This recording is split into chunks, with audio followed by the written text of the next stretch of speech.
Hello class, and welcome to our presentation, Introduction to Zoroastrianism. So what is Zoroastrianism? Well, Zoroastrianism refers to an ancient Persian religion founded by the prophet reformer Zoroaster, which emphasizes belief in one God, our Mazda, living a life of truth and purity, and preparing for the day of judgment. Now we shall elucidate upon these three basic teachings in a little while, but let's first clarify what is the geographic region known as Persia and who was Zoroaster. So Zoroastrianism began in the region known as ancient Persia, and as we can see from this map, in the 5th century BCE, the region of Persia kind of ballooned into an empire, which covered great regions of the Middle East, North Africa, present-day Turkey, and present-day Greece. And Zoroastrianism was founded by Zoroaster, also known as Zarathustra. And we actually do not know the exact date in which he was born, so there are speculations that he could have been born as early as 1500 BCE and some as late as 500 BCE. But regardless of his birth date, we do know some details about his life. So for example, Zoroaster was a priest of the polytheistic Indo-Aryan religion of Persia at the time. But at the age of 30, he received a vision of Ahura Mazda.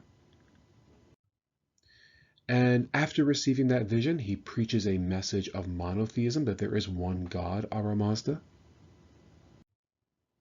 And he comes to criticize polytheism as well as the ritual of animal sacrifice of the Indo-Aryan religion of Persia. And at the age of 42, so 12 years after he receives his first vision, he successfully converts the king of Persia, King Vishtaspa, and it is from there that Zoroastrianism gradually becomes the civil religion of ancient Persia.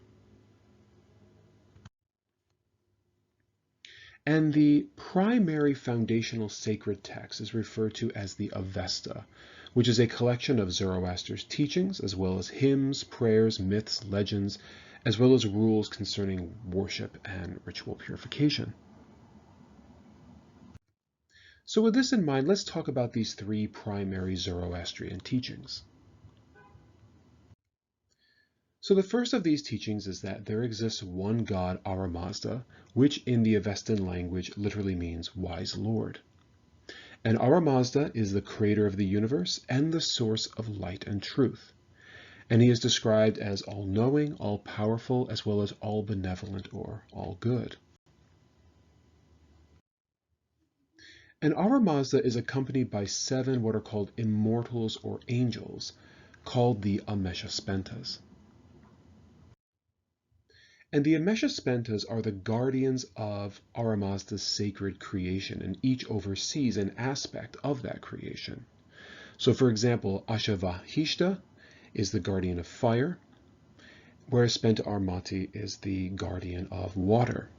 So again, each of these Ameshaspentas is a guardian of one of the 7 sacred creations of Ahura Mazda. And furthermore, the Ameshaspentas assist Ahura Mazda in the battle against the evil Angramanyu, who is the spirit of evil and deceit. That is, Zoroaster taught a worldview of what is called cosmic dualism, where the world is caught in a war between the forces of good and the forces of evil. And in this cosmic war, human beings are to choose the side of truth and goodness, and therefore they must live a life of truth and purity. That is, according to Zoroaster, human beings have free choice. And how are they to use this free choice? To side with Ahura Mazda and the Ameshaspentas, while siding against Angramanyu and the Devas, or the evil immortals. And essentially, Zoroastrians are, or have a duty to practice goodness and truth. In addition, human beings also have a duty to practice ritual purity, meaning to prevent the defilement of the sacred creations, in particular fire, which is considered to be the most sacred of Ahura Mazda's creations. So for example, Zoroastrians, when they dispose of the dead, they dispose of them on what are called dakma, or towers of silence. And they do this to prevent the defilement of earth, fire, and water. That is, they cannot bury the dead because that would defile the earth. They cannot burn the dead because that would defile fire. And they cannot immerse them in water because, of course, that would defile the sacred creation of water. So what is done instead is that the bodies of the deceased are put on these dakma, where they are devoured by buzzards and other birds. And lastly, human beings must prepare for the judgment. That is, Zoroastrians believe that Ahura Mazda will judge human beings for their deeds and either reward them in heaven or punish them in hell. That is, after death, the soul remains in the body for 3 days, according to Zoroastrian teaching. And after these 3 days, the soul rises and is required to cross what is called the Shinvat Bridge. And if someone's deeds have been good over their lifetime, they have practiced ritual purity and truth, the bridge will be wide and they will cross into heaven.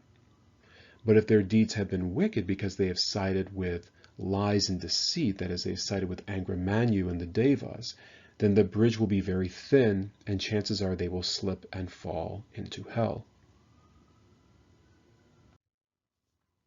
Now, what is interesting about Zoroastrian, what is called eschatology, or kind of their understanding of history, is that regardless of one's fate, at the end of time, when Angra Mainyu is defeated, all souls in heaven and hell will join together in a blissful eternal life. So in other words, the reward of heaven and hell are temporary. So if you fall off the Shinvat bridge and you're in hell, then you are tormented for thousands of years, but eventually you will be released from hell and will join all the other souls in eternal bliss.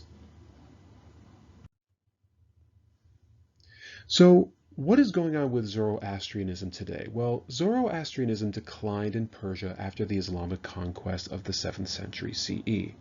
And today, very few Zoroastrians live in Persia, or what is today Iran. Indeed, most Zoroastrians live as Parsis, which is basically the word for Persians, in India. So the largest population of Zoroastrians live in India. And they've also established communities in Europe and America. But Zoroastrians are very much a minority religion in the world, but as we will learn later, their influence has been substantial in our understanding of Western religion.